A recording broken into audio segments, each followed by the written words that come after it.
Galaxy News Hour live. संसदको शिक्षा समितिले आज त्रिभुवन विश्वविद्यालयको सुधारको लागि छलफलको लागि विश्वविद्यालयका उपकुलपति प्राध्यापक डाक्टर धर्मकान्त बास्कोटालाई डाकेको थियो। अनि विश्वविद्यालय अनुदान आयोगका पदाधिकारी पनि बैठकमा आमन्त्रित थिए। ती पदाधिकारीलाई अगाडि राखेर सांसदहरू गुणस्तर सुधारका लागि भाषण छाड्दै थिए। विश्वविद्यालयमा मौलाएका 101 समस्या उनीहरूले उब्काए। सुधारका एक होइन अनेक उपाय पनि उनीहरूले सुझाए। विभिन्न राजनैतिक दलका सांसदको अभिव्यक्ति हेर्दा लाग्छ देशको उच्च शिक्षाको बेहाल हुनुको कारण र निवारण बारे उनीहरूलाई जानकारी नभएको कुनै विषय नै छैन। तर उद्वेग लाग्दो पक्ष के भने विश्वविद्यालयदेखि प्रत्येक शैक्षिक संस्थालाई बिगार्ने भनेका यिनै दलले संरक्षण गरेका अराजक संगठनहरू हुन्। ती संगठनका कुकृत्यका बारेमा भने कुनै सांसद बोलेनन्। यसबारे खुलेर बोल्ने त्यहाँ एक्लै थिए विश्वविद्यालयका उपकुलपति धर्मकान्त बास्कोटा। देशकै जेठो प्राज्ञिक संस्था त्रिभुवन विश्वविद्यालयलाई विश्व वरियताको सूचीमा हेर्दा दया लाग्दो स्थितिमा छ। यसले यो एउटा विश्वविद्यालयको मात्र होइन हाम्रो समग्र उच्च शिक्षा र त्यसमा पनि हाम्रो राजनीतिक नेतृत्वको असली अनुहार उदाङ्गो बनाउँछ। देशको दयनीय उच्च शिक्षाको हविगतकै कारण उच्च शिक्षाका लागि भनेर गत आर्थिक वर्षका 10 महिनामै 75 अर्ब रुपियाँभन्दा बढी रकम बाहिरियो। एकातिर शैक्षिक वातावरण र गुणस्तर ध्वस्त बन्दैछ भने अर्कोतिर पढेपछि वा पढ्दै गरेर पनि जीविकोपार्जन गर्न सक्ने अवसरको सुनिश्चितता यहाँ छैन। त्यही कारण हरेक दिन भविष्य खोज्दै बाहिरिने युवाको लड्को अत्यास लाग्दो तवरले बढ्दै गएको छ। एकातिर शिक्षाको गुणस्तर खस्कनु अनि अर्कोतिर विदेश अध्ययन गर्न विद्यार्थीको लड्को लाग्नुमा सबैभन्दा दोषी कोही छ भने ती राजनीतिक दल र तिनले संरक्षण गरेका अराजक संगठन नै हुन्। आफू निकट विद्यार्थीले प्राध्यापक कुट्ने अनि अराजक प्राध्यापकले पढाउन छाडेर राजनीति गर्ने विश्वविद्यालयका नीति र थितिभित्र कोही पनि नबस्ने प्रवृत्ति नै यहाँको खास समस्या हो। यही समस्याका संरक्षक यिनै दल हुन् अनि तिनै दलका नेताले संसदीय समितिमा विश्वविद्यालयका पदाधिकारीलाई बोलाएर शैक्षिक सुधार गर्न निर्देशन दिएको कति सुहाउँछ एकपटक स्वयंतिर फर्केर प्रश्न गर्ने कि?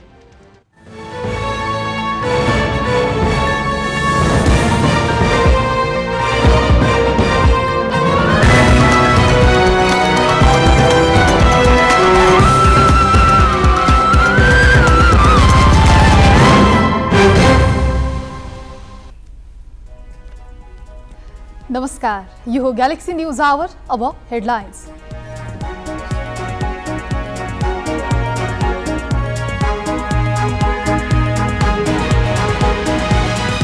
सुनकाण्डमा मुछिएका कुनै नेतालाई उन्मुक्ति नदिन माओवादी बैठकमा केन्द्रीय सदस्यहरूको खबरदारी। 2064 साल यता सरकारमा गएका सबैको सम्पत्ति छानबिन गर्न माग, तस्करलाई नछाड्न खबरदारी। विश्वविद्यालय व्यतिथिको अखडा बनेको भन्दै सांसदहरूले उपकुलपतिलाई पारे व्यक्ति, प्राध्यापकमाथि दुर्व्यवहारदेखि प्रश्नपत्र लापरवाहीसम्ममा ध्यानाकर्षण। बास्कोटा भन्छन् राजनीति नै समस्याको जड।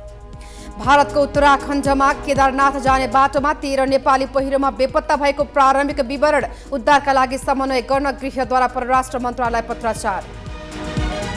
मोदी थर सम्बन्धी विवादास्पद अभिव्यक्ति मुद्दामा भारतको सर्वोच्च अदालतद्वारा भारतीय कांग्रेसका नेता राहुल गान्धीलाई राहत। 6 वर्षको सजायमा रोक, गान्धीको सांसद पद बहाल हुने।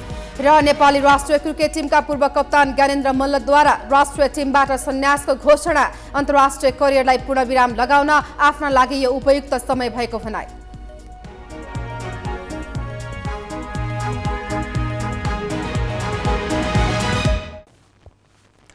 त्रिभुवन अन्तर्राष्ट्रिय विमानस्थल हुँदै 1 क्विन्टल भन्दा बढी सुन तस्करी गरेको प्रकरणमा राजस्व अनुसन्धान विभागले अनुसन्धान गरिरहेको छ। अब यस प्रकरणको अनुसन्धान प्रहरीको केन्द्रीय अनुसन्धान ब्युरो CIBले गर्ने भनिएको छ।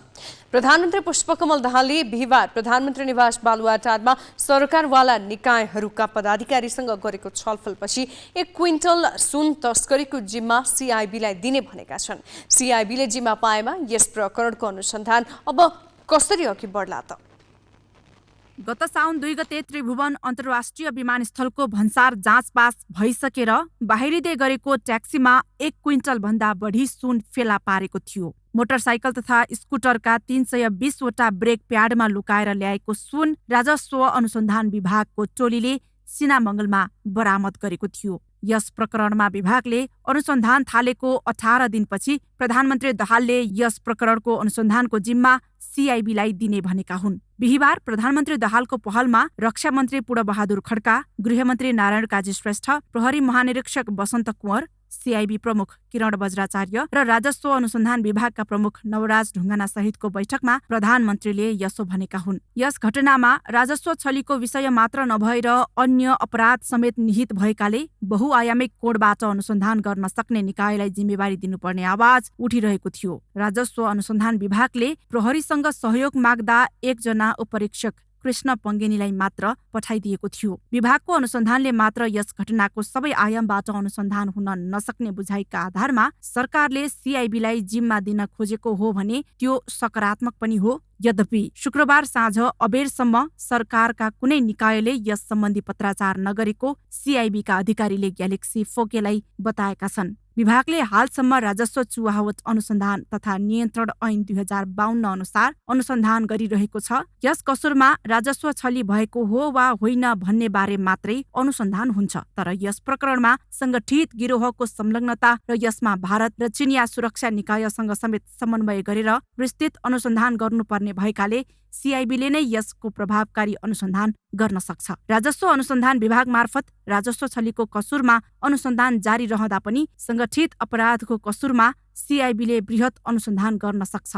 यस प्रकरणमा संगठित अपराध, अन्तर्देशीय अपराध, आतंकवाद, हुन्डी तथा वैदेशिक मुद्रा अपचलन लगायत कसुर आकर्षित हुन सक्छन्। हङकङबाट क्याथे पेसिफिक एयरवेजबाट आएको ब्रेक सूमा लुकाएर सुन ल्याएको पाइएपछि काठमाडौँका सोरखुट्टे, बालुवाटार, लाजिमपाट स्थित गोदाममा विभागले छापा मारेको थियो। बरामद भएको सुन तौलिन नेपाल राष्ट्र बैंकको टक्सार महाशाखा पठाइएको छ। यस प्रकरणमा चिनिया, बेल्जियन, भारतीय नागरिक सहित हालसम्म 18 जना पक्राउ परेका छन्।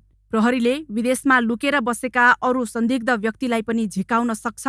द्विपक्षीय कानुनी सहायता समझदारीका आधारमा सूचना आदान प्रदान गर्न सक्छ। संगठित अपराध कसुरमा अनुसन्धानको म्याद 60 दिन हुन्छ, जसमा राजस्व अनुसन्धान विभागले अनुसन्धान थालेको दिनदेखि नै गन्ती हुनेछ। यस हिसाबले सिआइबीले अबको 40 दिन अगावै अनुसन्धान सकेर जिल्ला सरकारी वकिलको कार्यालयलाई राय सहितको अनुसन्धान प्रतिवेदन बुझाउनु पर्नेछ। सोही अवधिमा सरकारी वकिलले जिल्ला अदालतमा मुद्दा दर्ता गरिसक्नुपर्नेछ। शिखा श्रेष्ठ, ग्यालेक्सी फोके, काठमाडौँ। 100 किलो सुन तस्करी प्रकरणको अनुसन्धानमा केन्द्रीय अनुसन्धान ब्युरोको सहभागिताले अनुसन्धानमा के प्रभाव पर्ला भनेर हामीले नेपाल प्रहरीका पूर्व नायब महानिरीक्षक केशव अधिकारीलाई सोधेका छौँ। तपाईको अवैध तवरबाट आएको जुन 1 क्विन्टल सुन थियो, त्यो मुद्दाको अनुसन्धानमा डे 1 देखि नै नेपाल प्रहरीको अनुसन्धान टिमलाई संलग्न गराउनु पर्थ्यो हैन। त्यसमा चाहिँ नि गराइएन। किन गराइएन गभर्नमेन्टलाई नै थाहा होला हैन। डे 1 देखि नै अनुसन्धान चाहिँमा प्रहरीलाई संलग्न गराउनु पर्थ्यो। सिआइबी होला अथवा नेपाल प्रहरीको अब्बल चाहिँ नि अनुसन्धान गर्ने टिमहरू छन्, संलग्न गराउनु पर्थ्यो, गराइएन। अब अहिले आएर चाहिँ नि अनुसन्धानमा चाहिँ नि सिबिआईलाई पनि संलग्न गराउने भन्ने कुरा सुनियो हैन। यो धेरै ढिलो भइसक्यो। एकातिर अपराधी चाहिँ नि भागिसकेका छ, अर्कोतिर सामान पनि लुकाउनु पर्ने ठाउँमा अथवा बजार व्यवस्थापन कहाँ गर्नुपर्ने हो गरिसकेको अवस्थामा सिबिआईलाई चाहिँ नि लगाउनुको त्यति ठुलो चाहिँ नि अर्थ चाहिँ नि म देख्दिनँ र सरकारले राम्रो काम गर्यो भनेर पनि म भन्न चाहन्न। अब सिआइबीलाई इन्भल्भ चाहिँ गराइसकेपछि अनुसन्धानले अलिकति गति त लिन्छ हैन। तर मुख्य अपराधीको तहसम्म चाहिँ पुग्नको लागि नेपाल प्रहरीको अनुसन्धान टिमले धेरै मेहनत चाहिँ नि गर्नुपर्ने मैले देख्छु। राज्य व्यवस्था तथा सुशासन समितिका सभापति चित्रबहादुर किर्तीले राज्य सत्ता नै भ्रष्टाचारमा लागेको आरोप लगाएका छन्। शुक्रबार प्रतिनिधि सभा अन्तर्गतको राज्य व्यवस्था तथा सुशासन समितिको बैठकमा बोल्दै सभापति केसीले कुनै पार्टी र व्यक्ति विशेष मात्र नभई सम्पूर्ण राज्य सत्ता नै लुटपाटमा सामेल भएको बताए। अहिलेको नेपालको स्थिति धेरै गम्भीर छ। यो तपाईँ चाहिँ राज्य सत्ता नै तपाईँ चाहिँ लुटपाटमा भ्रष्टाचारमा लागिसकेपछि गर्नुहुन्छ के कल थाहा छैन। यहाँ कुन चाहिँ पार्टी हो कुन चाहिँ व्यक्ति हो भन्दा नि राज्य सत्ता पुरै लुटपाटमा सामेल भइसकेपछि गाह्रो छ हामीलाई। तैपनि हामीले हरेस खानेकुरा भएन। यो लोकतन्त्र छ र हामीले कमसेकम चाहिँ अब जनताको बिचमा यो समसामयिक विषयको कुरा गरिरहेका छौँ। नेपाली कांग्रेसका महामन्त्री एवं सांसद विश्व प्रकाश शर्माले नक्कली सुन तस्करी प्रकरणमा जवाफ खोज्ने थलो संसद भएको बताएका छन्। राज्य व्यवस्था तथा सुशासन समितिको बैठकमा बोल्दै महामन्त्री शर्माले एमाले गरेको संसद अवरोधप्रति लक्षित गर्दै यसका लागि अविलम्ब संसद सुचारू हुनुपर्ने बताए। प्रधानमन्त्रीको जवाब सुन्ने अधिकार यो देशका प्रत्येक सार्वभौम सांसदले राख्छन् कि राख्दैनन्? प्रत्येक सार्वभौम सांसदले त्यो अधिकार राख्नुहुन्छ भने संसदमा चाहिँ त्यो अधिकारको रक्षा गर्ने सन्दर्भमा कसले बोल्ने? त्यसकारण राज्य व्यवस्था समितिको ध्यान चाहिँ संसद अवरुद्ध भएको संसद खुल्नुपर्छ। त्यो संसदले मा चाहिँ मन्त्री र प्रधानमन्त्रीहरूले त्यहाँ पनि जवाब दिनुपर्छ। यहाँ बोलाउने हाम्रो अधिकार छ, नबोलाउने कुरै छैन। त सिनेमङ्गलको चोकमा पक्रिँदै गर्दा चाहिँ फेरि प्रतिपक्षले पक्रेको होइन सरकारले नै पक्रेको भन्ने कुरालाई फेरि हामीले यहाँ बिर्सिनु हुँदैन। त्यसैले सरकारको यहाँ जुन दोषको पाटो छ त्यसमा सरकारको जोसुकै संलग्न हुन्, सरकारका वर्तमानवाला संलग्न हुन् या भूतपूर्वहरू संलग्न हुन्, उच्च स्तरीय छानबिन गर्ने या चाहिँ संसदीय प्रक्रियाबाट चाहिँ यो समिति मार्फतबाट भन्ने सिआइबीले बलियो भएर गर्ने, अख्तियारले गर्ने, विशेष समितिले गर्ने, यी सबै कुराको सन्दर्भमा चाहिँ त्यो सम्मानित सदनमा चाहिँ छलफल गरिराखेर त्यसपछि निष्कर्षमा पुगेर छानबिन गरिनुपर्छ। सरकारको जहाँसम्म दोष छ सरकार आलोचित हुने मात्रै होइन, सरकारले दण्डित हुनुपर्ने कुराको लागि पनि छानबिनबाट भएको कुरामा हामी सहमत हुनुपर्छ। राष्ट्रिय स्वतन्त्र पार्टीका सभापति रवि लामिछानेले भने सुन प्रकरणमा जोडिएका संस्थाहरू प्रधानमन्त्री कार्यालय मातहत भएको र सरकारको स्वार्थ बाजिने सम्भावना रहेको भन्दै जाँचबुझ आयोग गठनको विषयमा छलफल हुनुपर्ने बताए।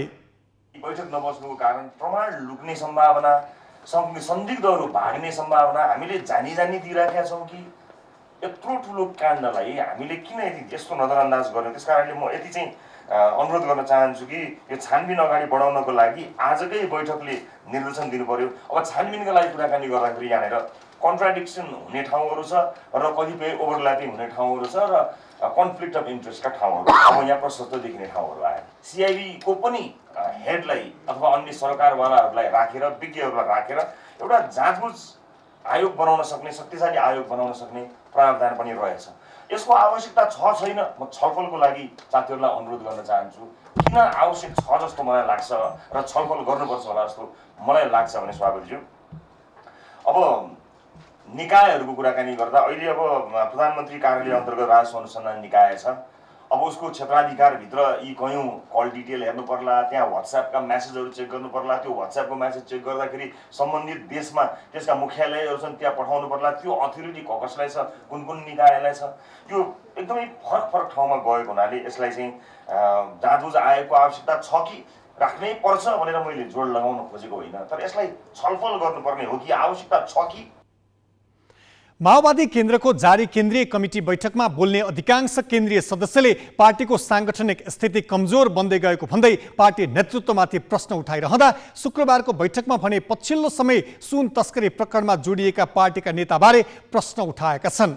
अध्यक्ष पुष्पकमल दाहालको राजनीतिक प्रतिवेदनमाथि धारणा राख्ने क्रममा अधिकांश केन्द्रीय सदस्यले भ्रष्टाचार र तस्करीमा संलग्न जो भए पनि कारबाही गर्नुपर्ने माग गरे।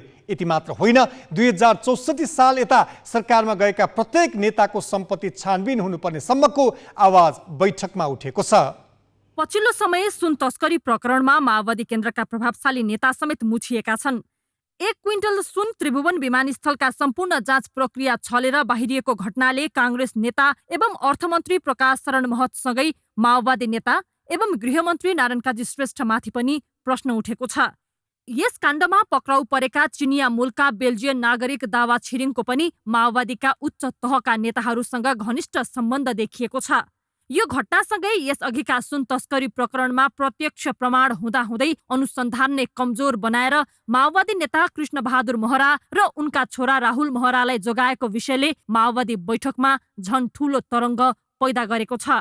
बैठकमा बोल्ने धेरै केन्द्रीय सदस्यहरूले भ्रष्टाचार विरोधी सरकारको अभियानलाई सफल बनाउने हो भने जो कोही भए पनि कारबाही गर्नुपर्ने धारणा राखेका छन्। भ्रष्टाचार प्रकरणको विषयमा पार्टीभित्रै पनि निर्मम बन्न नेतृत्वलाई उनीहरूको दबाब छ। यदि चाहिँ गलत गरेको छ भनेदेखि जो कोही होस् आफ्नो पार्टीको भनेर पनि छोड्ने कुरा हुँदैन हैन। आफ्नै पार्टीको भए पनि गलत गर्नेलाई गलत र सही गर्नेलाई सही भन्नुपर्छ भन्ने कुरा अब उठेकै छ। अब एउटा ढङ्गले अब सरकारले पनि कदम चालेको छ। प्रमाणित भयो भने अब उहाँहरूले एउटा खालको चाहिँ सजाय पाउनुहुने तोकेर उठाइएको छैन छ भने छोड्नुहुन्न। आफैभित्र पनि निर्मम बन्नका लागि तयार हुनुपर्छ भन्ने विषयवस्तु चाहिँ छन्। शुक्रबारको बैठकमा 68 केन्द्रीय सदस्यले आफ्नो धारणा राखेका थिए, जसमा अधिकांशले नेताहरूको फेरिदो कार्यशैली र व्यवहारमा प्रश्न उठाएका थिए।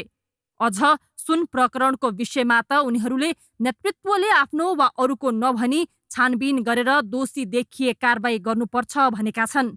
सुन तस्करीका आरोपीहरूसँग माओवादी प्रवक्ता कृष्णबहादुर महरा, उनका छोरा राहुल, उपमहासचिव वर्षमान पुन र उनकी श्रीमती ओन्सरी घरती, पूर्व उपराष्ट्रपति नन्दकिशोर पुन र उनका छोरा दिपेश पुनको घनिष्ठ सम्बन्ध देखिएको छ। यस्तोमा केही सदस्यले प्रश्न उठेपछि आफू दोषी छैन भनेर पन्छिन नमिल्ने भन्दै आफैले छानबिनका लागि सिआइबीमा निवेदन दिनुपर्ने बताएका छन्। भ्रष्टाचार विरुद्ध चलिरहेको अभियान वा सुशासनको जुन एउटा चाहिँ महाअभियान चलिरहेको छ, त्यसको सन्दर्भमा जुनसुकै पार्टीको नेता जोडिए पनि, जुनसुकै थर जात जे जोडिए पनि, चाहे पार्टीभित्रको होस् चाहे पार्टी बाहिरको होस्, जुनसुकै पेसा व्यवसायको होस्, त्यो कसैलाई पनि छोडिनु हुँदैन र कानुनी दायरामा ल्याउनुपर्छ। कोही काहीँ जोडिन्छ भने त्यसलाई छानबिनको दायरामा ल्याउनुपर्छ भन्ने कुरा भएको छ र पार्टीभित्र पनि त्यस्तो जोडिन्छ भने पार्टीले जोगाउनु हुँदैन, त्यो पनि छानबिनको दायरामा ल्याउनुपर्छ। पार्टीका नेताहरू कोही जोडियो भने पनि उहाँहरूले चाहिँ भ्रष्टाचार विरुद्धको यो अभियानमा सो घोषणा गरेर चाहिँ सहयोग गर्नुपर्छ भन्ने छ। 2064 यता माओवादी कुनै न कुनै तरिकाले सरकारमा सहभागी हुँदै आएको छ। त्यसले सरकारमा जाने र नजाने अनि शक्ति नजिक हुने र नहुने बीच ठूलो खाडल देखिएको भनेर समेत नेताहरूले प्रश्न उठाएका छन्। ठूला भ्रष्टाचार काण्डमा पार्टीका नेता मुछिनुले उनीहरूमाथि प्रश्न गर्ने ठाउँ बनाएको भन्दै केही केन्द्रीय सदस्यले अहिलेसम्म सरकारमा गएकाहरू सबैको सम्पत्ति छानबिन गर्न आयोग गठनको माग गरेका छन्। 62-63 पछाडि हामी सरकारमा रहेका व्यक्तिहरूको सन्दर्भमा चाहिँ के अरे पार्टीले छानबिन आयोग बनाएर त गर्दा राम्रो होला भन्ने सुझाव, सकारात्मक सुझावहरू आएको छ। 3 दिनदेखि जारी माओवादी केन्द्रको केन्द्रीय कमिटी बैठकमा बोल्ने अधिकांश केन्द्रीय सदस्यहरूले नेताहरूको कार्यशैलीलाई लिएर तीव्र आलोचना मात्र गरेका छैनन्, पछिल्लो समय सुन प्रकरणमा जोडिएका आफ्नै नेताहरूमाथि गम्भीर छानबिन गर्नुपर्ने माग समेत उठाएका छन्। यस्तोमा केन्द्रीय सदस्यहरूले उठाएका यी मागलाई पार्टी नेतृत्वले कसरी सम्बोधन गर्छ वा उठाउनमै सीमित हुन्छ हेर्न बाँकी छ। क्यामेरामा भास्कर भट्टाचार्यका साथमा सृजना घिमिरे, ग्यालेक्सी 4K, काठमाडौँ। अब केही न्यूज संक्षेपमा। अर्थमन्त्री प्रकाश शरण महतले अर्थतन्त्र थप चलायमान बनाउन पुँजीगत खर्च बढाउने गरी सरकारले काम गरिरहेको बताएका छन्। नेपाल प्रेस युनियन पर्साले आज वीरगञ्जमा आयोजना गरेको पत्रकार सम्मेलनमा अर्थमन्त्री महतले विगतमा पुँजीगत खर्च कम हुँदा आर्थिक वृद्धि दर कम भएको बताए। विगतमा अर्थतन्त्रमा देखिएको समस्या बिस्तारै समाधान हुँदै गएको भन्दै उनले छिटो समयमा विदेशी मुद्रा सञ्चितको अवस्थामा सुधार आएको उल्लेख गरे। उच्च ब्याजदरका कारण कर्जा प्रवाहमा देखिएको समस्या समाधानमा सरकार लागेको उनको भनाइ छ। अर्थमन्त्री महतले राजस्व सङ्कलन गर्ने निकायका कर्मचारीले गर्ने दुरुपयोग, त्रुटि, उदासीनता र निष्क्रियता मान्य नहुने भन्दै पारदर्शिता, राजस्व वृद्धिमा ध्यान दिन निर्देशन दिइसकेको जानकारी समेत दिए। मन्त्री महतले वर्तमान सरकारको मुख्य लक्ष्यलाई सुशासन, सेवा प्रवाहमा प्रभावकारिताको प्रत्याभूति र विकास निर्माणलाई गति दिनुपरेको पनि बताए। मौसम खराबीका कारण डोल्पाको जुफाल विमानस्थलमा 13 दिनदेखि हवाई उडान सञ्चालन हुन सकेको छैन। सदरमुकामबाट करिब 14 किलोमिटरको दूरीमा रहेको विमानस्थलमा निजी तथा सरकारी जहाजले मौसम प्रतिकूल भएको भन्दै उडान सञ्चालन गरेका छैनन्। 13 दिनदेखि हवाई उडान रोकिँदा यात्रुहरू विमानस्थलमै थन्किएका छन्। नेपाल नागरिक उड्डयन प्राधिकरणको नयाँ नियमले गर्दा नागरिकले सहजै हवाई यात्रा गर्न नपाएको सर्वसाधारणले गुनासो गरेका छन्। कुल 560 मिटर धावन मार्ग रहेको डोल्पाको जुफाल विमानस्थल एकतर्फी मात्रै अवतरण र उडान गर्न मिल्ने भएकोले पनि निकै जोखिम रहेको नेपाल नागरिक उड्डयन प्राधिकरण डोल्पाले जनाएको छ। हिमाली तथा पहाडी 29 वटा विमानस्थलमा बिहान 6 बजेदेखि दिउँसो 12:30 बजेसम्म मात्र उडान भर्ने नियम लागू गरिएको छ। तर तेज हावाका कारण उडान रोकिएको जनाइएको छ। बाँकी प्रसङ्ग नवराज पाण्डेबाट। भारतको प्रसिद्ध तीर्थस्थल केदारनाथ जाने बाटोमा पर्ने गौरीकुण्डमा गएको पहिरोमा परे करिब 13 जना नेपाली बेपत्ता भएका छन्। उत्तराखण्ड राज्यमा पर्ने गौरीकुण्ड स्थित होटल नै बगाउँदा 13 जना नेपाली बेपत्ता भएको प्रारम्भिक विवरण प्राप्त भएको छ। तर यसको एकीन विवरण सरकारी निकायहरूले सार्वजनिक गर्न सकेका छैनन्। बेपत्ता हुनेहरूमा जुम्ला पातारासी गाउँपालिकाका धेरै रहेका छन्। गौरीकुण्डमा रहेका 3 वटा होटल पहिरोले बगाएको थियो। अहिलेसम्म पातारासी 2 र 3 का गरी 11 जनाको पहिचान भएको जुम्ला स्थित हाम्रा संवाददाताहरूले जानकारी दिएका छन्। भारतीय सञ्चार माध्यमले यसबारे फरक विवरण उल्लेख गरेका छन्। कञ्चनपुरका प्रमुख जिल्ला अधिकारीले कुनै आधिकारिक विवरण नआएको तर सीमा पारी भारतको उत्तराखण्ड राज्यका अधिकारीहरूसँग समन्वयको प्रयास भइरहेको जानकारी दिएका छन्। 16 जना नेपाली र 3 भारतीय नागरिक गौरीकुण्डबाट केदारनाथ जाने बाटोको बीचमा बिहिबार राति 11:30 बजे पहिरोमा परि हराएको सूचना प्राप्त भएको र हालसम्म 3 जनाको शव भेटिएको तर पहिचान हुन भने नसकेको भारतीय सञ्चार माध्यमले उल्लेख गरेका छन्। गृह मन्त्रालयले परराष्ट्र मन्त्रालयसँग खोजी तथा उद्धारका लागि समन्वयका लागि पत्राचार गरेको जानकारी दिएको छ। यसबारे थप जानकारी दिनका लागि अहिले हामीसँग गृह मन्त्रालयका प्रवक्ता नारायण प्रसाद भट्टराई प्रत्यक्ष सम्पर्कमा हुनुहुन्छ। प्रवक्ताज्यू, नेपालीहरू जसरी केदारनाथको त्यो गौरी कुण्डमा बेपत्ता भएको समाचार आएको छ, यसबारे के जानकारी छ? त्यहाँ रहेका नेपालीहरूको अवस्थाको विषयमा के कस्तो जानकारी सूचना यहाँहरू समक्ष रहेको छ?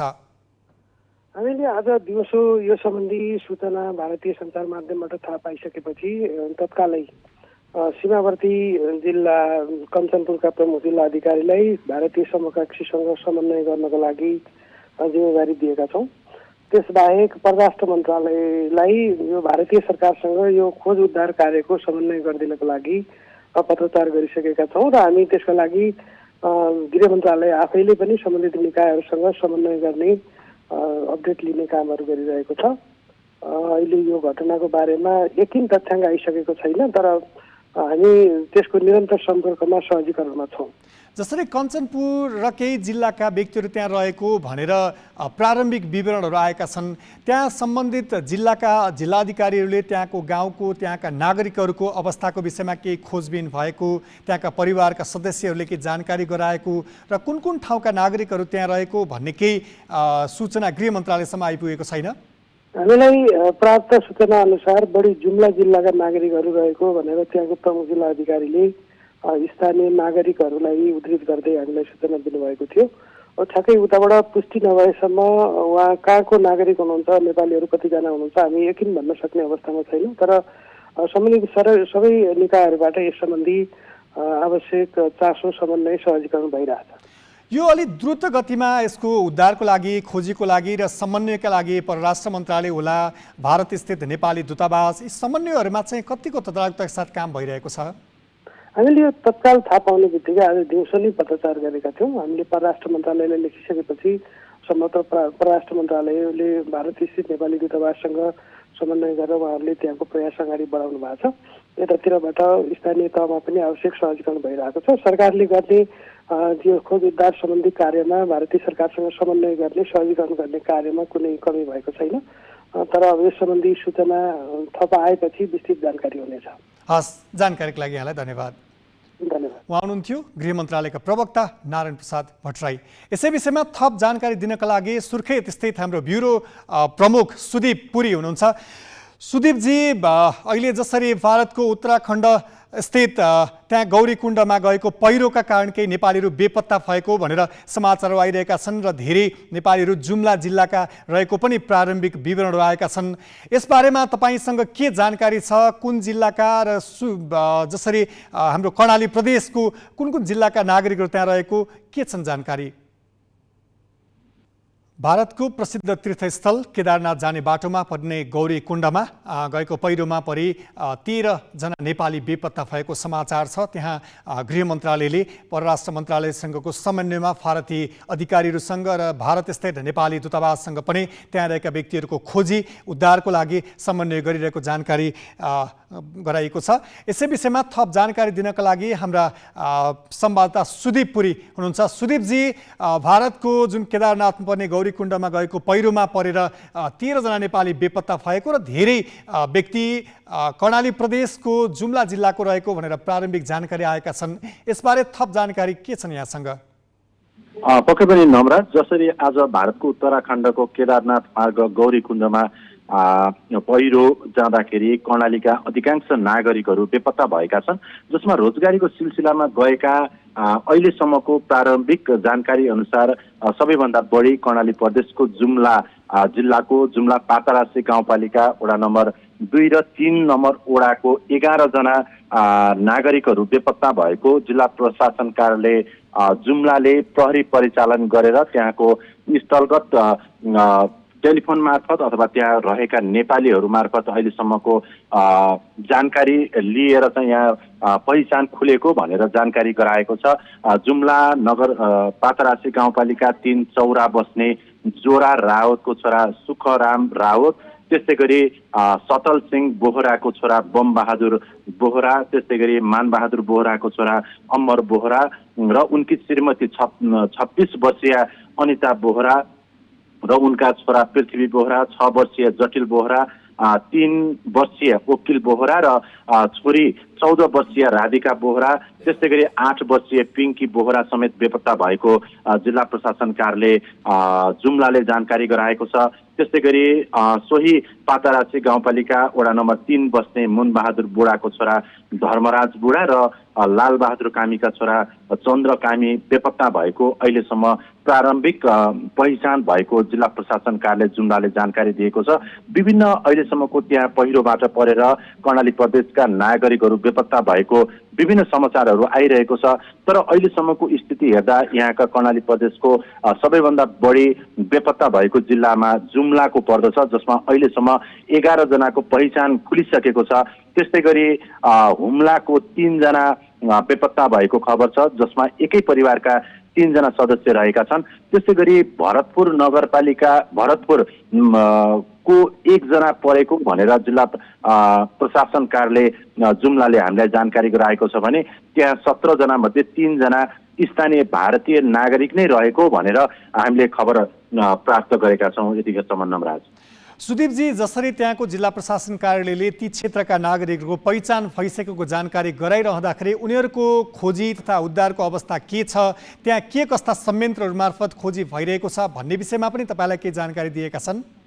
त्यहाँबाट जिल्ला प्रशासन कार्यालय जुम्ला जिल्लाको सबैभन्दा बढी 11 जना नागरिकहरू बेपत्ताको खबर आइसकेपछि पातरासी गाउँपालिका जुम्ला जिल्ला सदरमुकामबाट निकै दुर्गम ठाउँमा रहेको कारणले पनि त्यहाँका नागरिकहरू त्यहाँका आफन्तजनहरू चाहिँ यतिखेर सदरमुकाममा आएर जिल्ला प्रशासन कार्यालयसँग गुहार मागिरहेको अवस्था छ। आफ्नो नागरिक आफ्ना परिवारका सदस्यहरू बेपत्ता भएको खबर प्राप्त गरिसकेपछि उनीहरूले जिल्ला प्रशासन मार्फत हुँदै गृह त्यस्तै गरी प्रहरी परिचालनको प्रहरी परिचालन जसरी 2 देशीय सम्बन्धको अवस्था जसरी जिल्ला प्रशासनले गृहसँग कोर्डिनेसन गरेको थियो त्यो अनुसार नै एउटा 11 जना बेपत्ता भएको भनेर पहिचान सहित उनीहरूको नामावली सहित खुलिसकेको छ। तर अहिलेसम्मको स्थिति हेर्दा यहाँका आफन्तजनहरूले त्यहाँ अन्य ठाउँमा रहेका नेपालीहरूलाई सम्पर्क गर्दा पनि उनीहरूको चाहिँ एउटा होटलमा हुम्ला जिल्लाको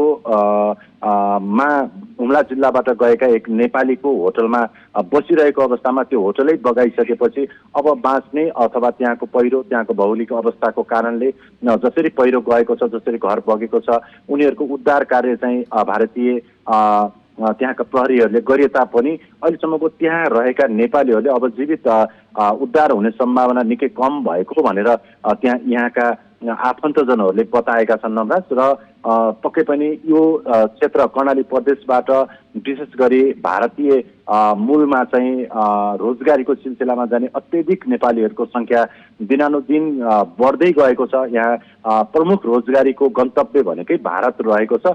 त्यसमा पनि गढवाल त्यस्तै गरी विभिन्न ठाउँहरूमा चाहिँ जाने यहाँको प्रचलन रहेको छ। उत्तराखण्डको केदारनाथमा यतिखेर यहाँका नागरिकहरू अन्य नागरिकहरू पनि रोजगारीमा जाने क्रम लहर रोकिएको छैन। दसैँ तिहार सम्ममा फर्कने गरी 2-3 महिनाको अवधिमा त्यहाँबाट पैसा कमाएर आफ्नो दसैँ तिहार मान्ने जुन जमर्को गरेर यहाँका नागरिकहरू चाहिँ भारत जाने गर्दछन्। उनीहरू त्यो रोजगारीको सिलसिलामा परेको र यो पातरासी गाउँपालिका वडा नम्बर 2 र 3 दिउँसैदेखि यो खबर आएदेखि नै शोकमग्न भएको छ। त्यहाँका नागरिकहरूले आफन्त गृह प्रशासन त्यस्तै गरी जिल्ला प्रशासन यहाँको नेपालको संयन्त्र सँगसँगै आफन्त नेपालीहरू जसरी केदारनाथमा रहेका छन् अन्य नेपालीहरूलाई पनि उद्धार र त्यहाँको अवस्थाका बारेमा बुझ्ने क्रम चाहिँ चलि नै रहेको छ। नवराज हस्, धन्यवाद। उनी थिए हाम्रा सुर्खेत स्थित कर्णाली ब्युरो प्रमुख सुदीप पुरी।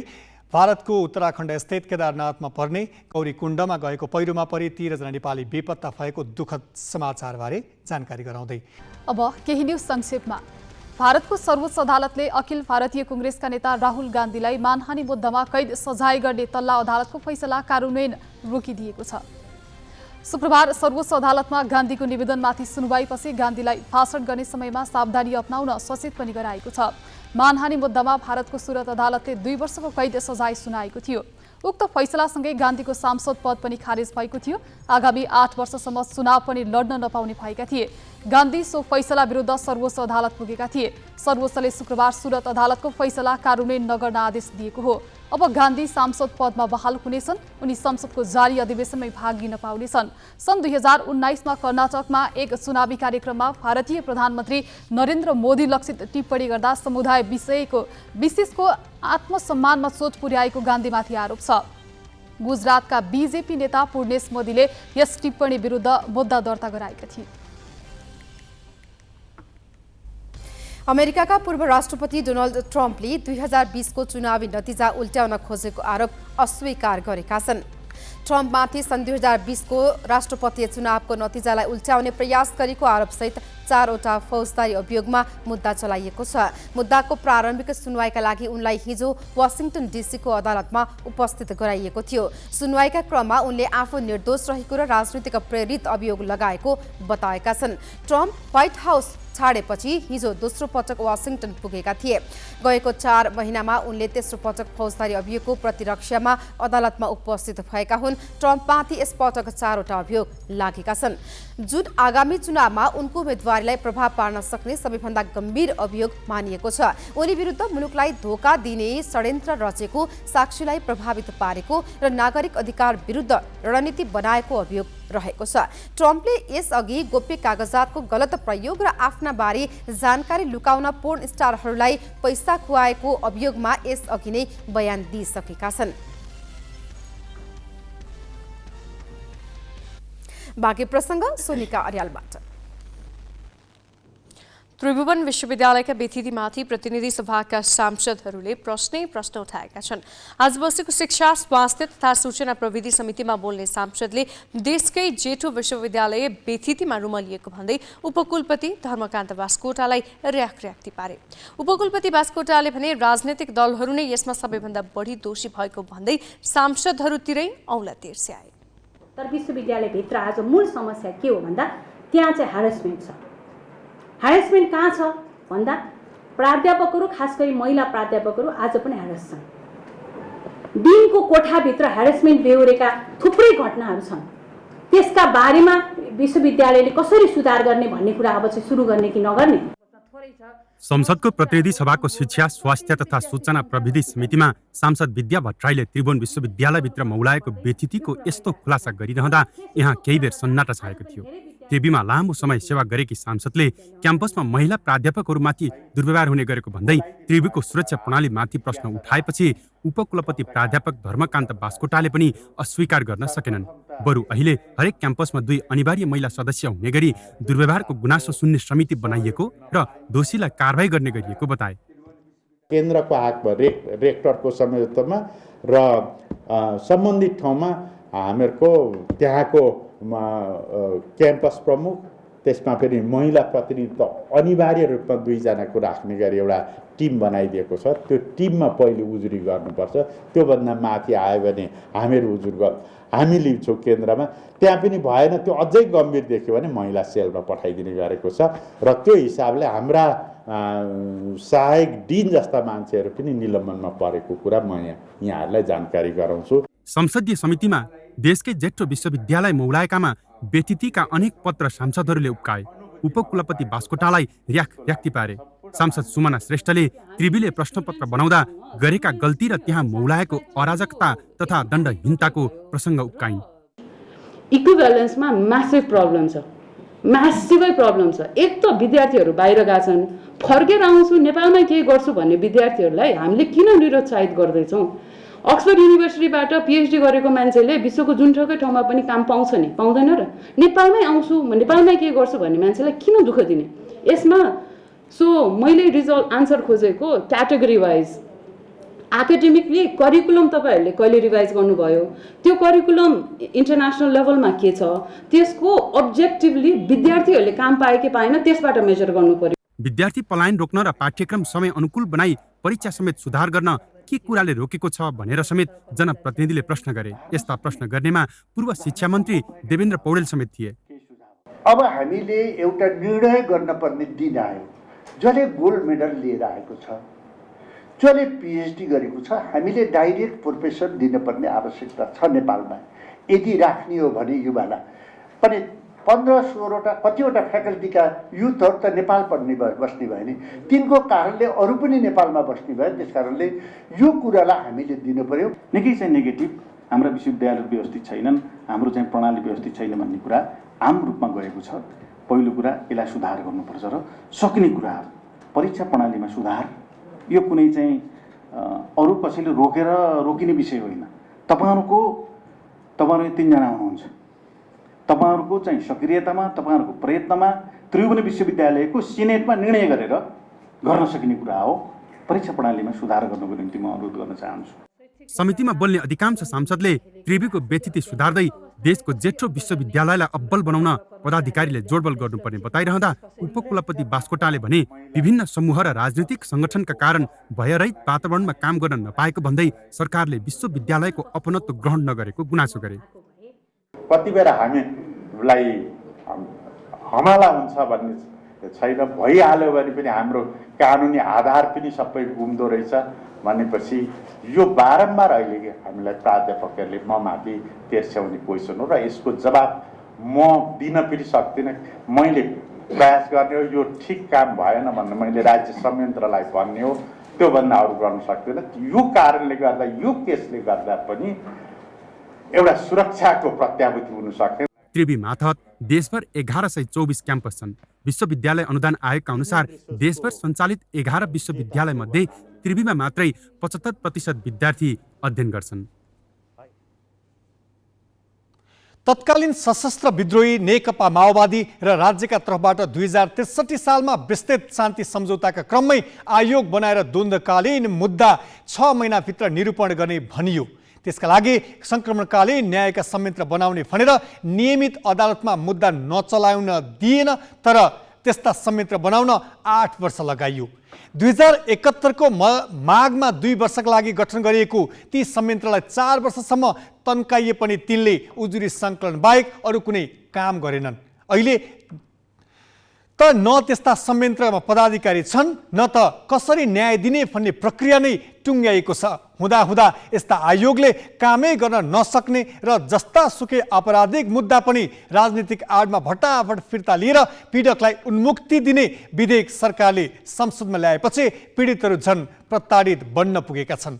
17 वर्षदेखि न्यायका लागि सङ्घर्षरत उनीहरूले शुक्रबार सडकमै प्रदर्शन गरी संसदमा विचाराधीन विधेयक त्रुटिपूर्ण भन्दै तत्काल सच्याउन माग गरे।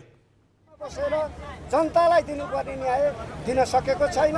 हामी न्याय खोजेका हौँ र हामीले राज्य खोजेका होइनौँ। कसैलाई मारेका छैनौँ, कसैको घरबासबाट निकालेका होइनौँ। हाम्रो सम्पत्ति जस्ता तस्तो फिर्ता देऊ। हिजो जुन राज्यले हिजो जुन जघन्य अपराध गरेका थियौ तिनलाई कानुनी कठघरा उभ्याऊ भन्ने मात्रै हाम्रो काम हो र न्याय दिन हिचकिचायो भने अब हामीले पनि सोच्नुपर्ने बेला आछ। अहिले कस्तो सरकार छ भने तत्कालीन समयमा टाउकाको मूल्य तोकिने र टाउकाको मूल्य तोक्ने नै गठबन्धनको सरकार छ। गठबन्धनको सरकारले केही पनि गर्दैन। किन भन्दा यो अब द्वन्द्वका माओवादी पीडितलाई गर्यो भने भोलि उता अर्को राजनीतिक दलको एउटाले विरोध गर्छ र सरकार पक्षलाई गर्यो भने अर्को विरोध गर्छ। त्यो कारणले गर्दा सरकारले किन गरेन भन्ने सन्दर्भमा उनीहरू आफ्नो पद दिवसाको लागि कसरी हुन्छ, आफ्नो पद कसरी कुन आफू कसलाई मन्त्री बनाउने, कसलाई के गर्ने भन्ने पक्षमा मात्रै सरकार लागेको छ।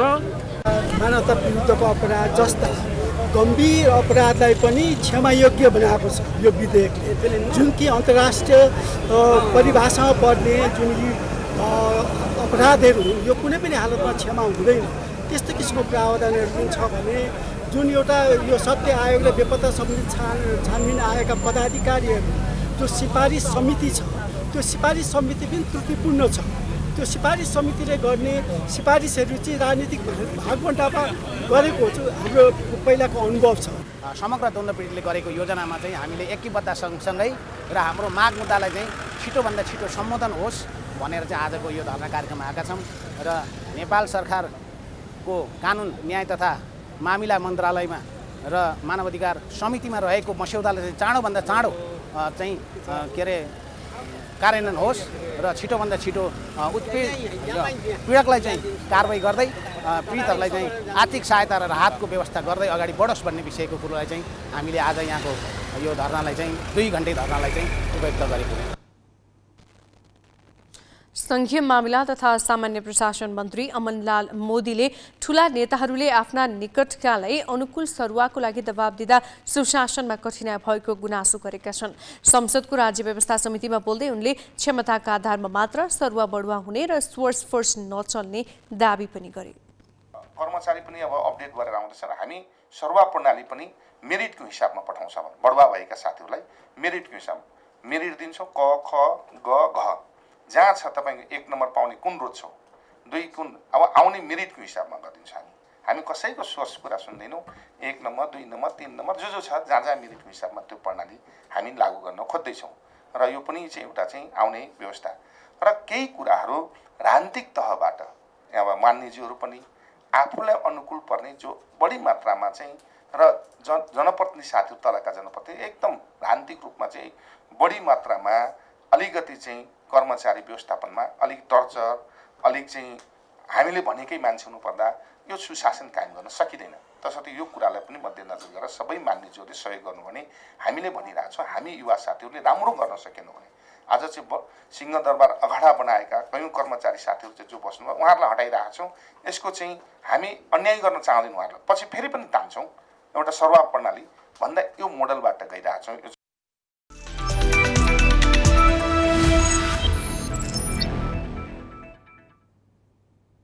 ज्ञानेन्द्र मल्ल नेपालका प्राविधिक रूपमा सर्वोत्कृष्ट ब्याटर हुन्।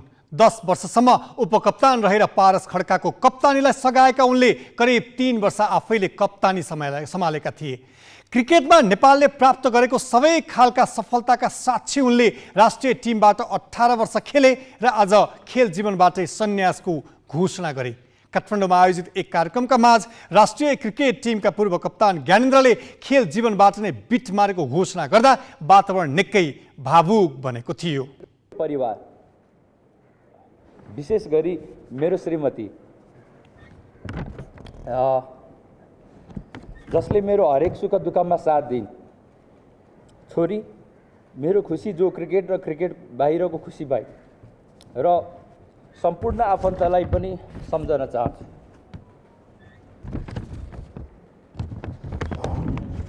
खेलमा हार जित निश्चित भए जस्तै सन्यास पनि निश्चित नै हो। सबै खेलाडीले भोग्नुपर्ने कठिन समय यही हो। यही सन्यासको घोषणा गर्दा ज्ञानेन्द्र मल्ल पनि भावुक बने। सबैलाई धन्यवाद दिने क्रममा श्रीमती र छोरीको प्रसङ्ग आउँदा उनको भक्कानो नै छुट्यो। एसिया कप नजिकै थियो, सायद उनको लागि सन्यासको यो समय सही हुने थियो।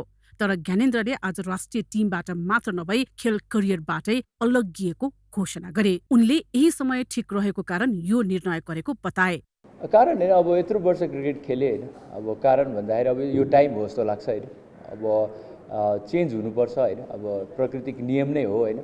अब यत्रो वर्ष खेले होइन, आफ्नो देशको लागि, अब आफ्नो लागि, परिवारको लागि, सबैको लागि होइन। तर एउटा भनौँ न मनैदेखि भित्रदेखि फिल गरेको कुरा भने दिस इज द टाइम भनौँ न। 100% जुन एउटा नेसनल प्लेयर भएपछि, एउटा नेसनल टिमको लागि खेलिसकेपछि जुन एफर्ट जुन हुनुपर्ने हो, अब त्यो फुल्ली मैले कन्ट्रिब्युट गर्न सक्दिनँ भनेदेखि म त्यहाँ रहिरहनुपर्छ भन्ने मलाई नलागेको। र अब आउने दिनहरूमा अझ योभन्दा राम्रो हुन्छ भन्ने देखिसकेपछि एउटा खुसी पनि लागिरहेछ कि यो टाइममा चाहिँ मैले चाहिँ केही हदसम्म मेरो आफ्नो ड्युटी चाहिँ पुरा गरेँ भनेर होइन। त्यो फिल भएको भएर चाहिँ आई थिङ्क यो यही बेला हो। ज्ञानेन्द्रले अन्डर 15, 17 र 19 हुँदै राष्ट्रिय टिमबाट खेले। उनले 2 दशक भन्दा बढी नेपालको प्रतिनिधित्व गरे। अन्डर 19 विश्वकप 2 पटक खेले। सन् 2006 को एसीसी ट्रफीमा कुवैत विरुद्ध राष्ट्रिय टिमबाट डेब्यू गरेका ज्ञानेन्द्र त्यसपछि निरन्तर राष्ट्रिय टिमबाट खेलि नै रहे। यो क्रममा नेपालले प्राप्त गरेको प्रत्येक सफलतामा उनी टिमका सदस्य थिए। डिभिजन 5 देखि डिभिजन 2 नेपालले पहिलो पटक विश्वकप खेल्दा एक दिवसीय मान्यता प्राप्त गर्दा सबै महत्त्वपूर्ण जितमा उनको योगदान उत्तिकै महत्त्वपूर्ण रह्यो। उनको कप्तानीमा नेपालले 10 वटा ओडिआई र 12 वटा T20I खेलेको छ, जहाँ 15 खेल उनको कप्तानीमा नेपालले जितेको थियो। नेपालले खेलेको पहिलो ओडिआईमा ज्ञानेन्द्रले नेदरल्यान्ड्स विरुद्ध अर्धशतक प्रहार गरेका थिए। T20I भने उनकै नाममा नेपालको लागि सर्वाधिक छिटो अर्धशतक बनाउने कीर्तिमान रहेको छ। 13औं दक्षिण एसियाली खेलकुदमा भुटान विरुद्ध 20 बलमा अर्धशतक बनाएका थिए। उनले 37 ओडिआई र 45 T20I खेलेका छन्। T20I सर्वाधिक 107 र ओडिआईमा सर्वाधिक 75 रन बनाएका छन्। यति लामो खेल करियरमा ओडिआईमा शतक बनाउन नसकेको र दोस्रो पटक विश्वकप खेल्न नपाएकोमा भने उनलाई पछुतो छ। मेबी वान डे 100 होइन, त्यसमाथि 5 विकेट होइन, अझ किपिङ पनि अझ स्टम्पिङ विकेट मलाई सबै गर्न मन लाग्छ होइन। सबै कुराहरू अब त्योभन्दा पनि मेनली चाहिँ एज अ टिमले चाहिँ अझ हामी अझ टप, अझ वर्ल्ड कप क्वालिफाई, अझ एकचोटि T20 गर्न सक्थ्यौँ होला। त्यसबाट पनि चुके जस्तो लाग्छ र हामी अझ छिट्टै ओडिआई नेसन पनि हुन सक्थ्यौँ होला होइन। अनि अब क्वालिफायर्सहरूमा पनि जान सक्थ्यौँ होला, त्यो चाहिँ मिस भयो जस्तो लाग्छ। ज्ञानेन्द्रले खेल्ने शटका फ्यान धेरै छन्। उनी टेक्निकली शानदार ब्याटरको संज्ञा पाएका ब्याटर पनि हुन्। तर खेल करियरलाई बिट मार्दै गर्दा भने उनलाई रन कम प्रहार गरेको महसुस हुन्छ। आफैले अहिले जहिले पनि क्वेसन गर्दाखेरि चाहिँ किन मैले बिग स्कोर गर्न सकिनँ भन्ने म आफैलाई चाहिँ जहिले पनि एउटा हुन्छ होइन। किनभने यत्रो क्रिकेट खेल्दाखेरि जहिले पनि राम्रो स्टार्ट, अलिकति गाह्रो सिचुएसनबाट जुन खेलिसकेपछि जुन टाइममा चाहिँ मैले स्कोर ठुलो गर्न सक्थेँ, त्योबाट मिस हुनु चाहिँ आई डोन्ट नो, त्यसको ठ्याक्कै यही आन्सर भन्ने चाहिँ छैन होइन। तर रन चाहिँ कम भयो।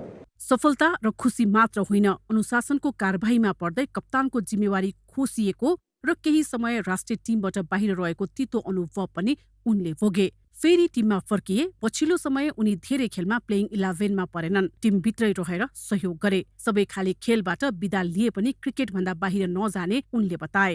अब सन्यासी घोषणा गरेको छु। अब डोमेस्टिक पनि सायद म फर्किन्न होला होइन। अब फनको लागि फर्किने, अब अर्को क्लब क्रिकेट भन्ने कुरा अर्को होला। तर डोमेस्टिक पनि म चाहिँ क्रिकेट खेल्नबाट भन्दा पनि अब अरूबाट चाहिँ केही गर्न सकिन्छ कि भन्ने सोच्दैछु। मैले आज जे पनि पाएँ, सबै थोक पाएँ, त्यो क्रिकेटबाट पाएको हिसाबले म सायद अरू भनौँ न क्रिकेट बाहिर जान सक्छु जस्तो त लाग्दैन होइन। अब क्रिकेटमा नै केही गर्न सकिन्छ। अब आफ्नो अब क्रिकेट एक्सलेन्स सेन्टर छ होइन, त्यो थ्रुबाट हुन्छ कि कोचिङ थ्रुबाट हुन्छ कि होइन, अरू क्रिकेट इभेन्ट्सहरूबाट हुन्छ कि केही न केही ग्रासरुट लेभलमा हुन्छ कि मेबी अब अझ सोसल कजेसहरूमा हुन्छ कि त्यसमा चाहिँ बढी फोकस हुन्छु जस्तो लाग्छ। भावुक हुँदै सक्रिय खेल जीवनबाट सन्यास लिएका ज्ञानेन्द्रको शालीनता, अनुशासन र उनले प्रहार गर्ने सट नेपाली क्रिकेटलाई भने पक्कै खड्किरहनेछ।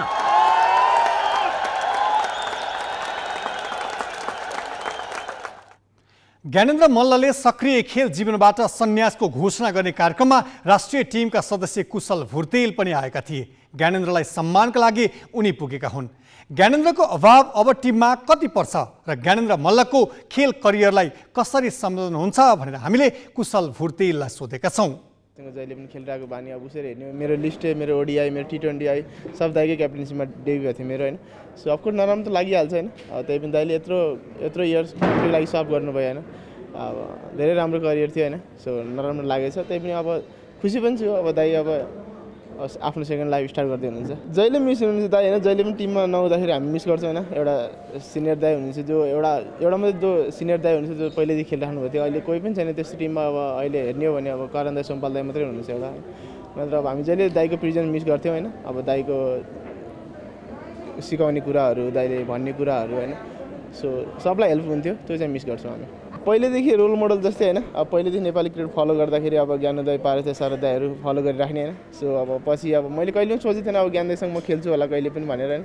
अब पछि सँगै ड्रेसिङ रुम अब सेयर गर्दाखेरि खुसी लाग्थ्यो। पछि भेरी डिसिप्लिन होइन। अब आफ्नो काममा जहिले पनि आफ्नो काम राख्ने होइन। अब त्यस्तो नराम्रो कसैलाई केही नभन्ने, ग्राउन्डमा पनि डिसिप्लिन, अफ द फिल्ड पनि डिसिप्लिन होइन। सो एउटा one of the discipline cricketer जस्तो लाग्छ मलाई एज अ ब्याटर होइन। अब one of the most technical batsman अहिलेसम्म नेपालले प्रड्युस गरेकोमा होइन। हामी ग्यालेक्सी न्युज आवरको अन्त्यमा छौँ। जाँदै हेडलाइन्स।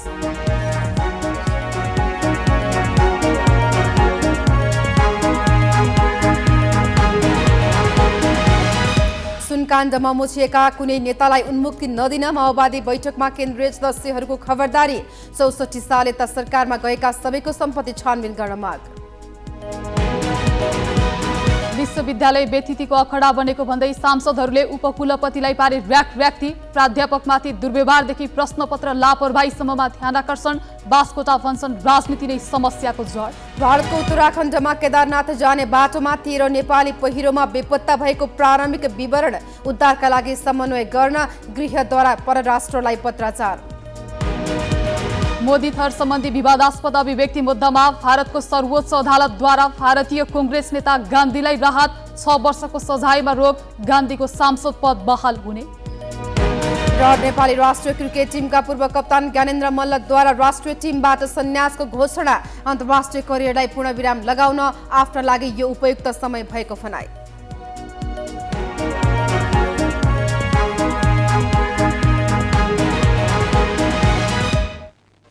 आजलाई ग्यालेक्सी न्युज आवर सकियो।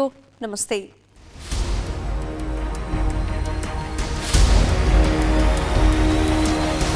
This is Galaxy News Hour Live.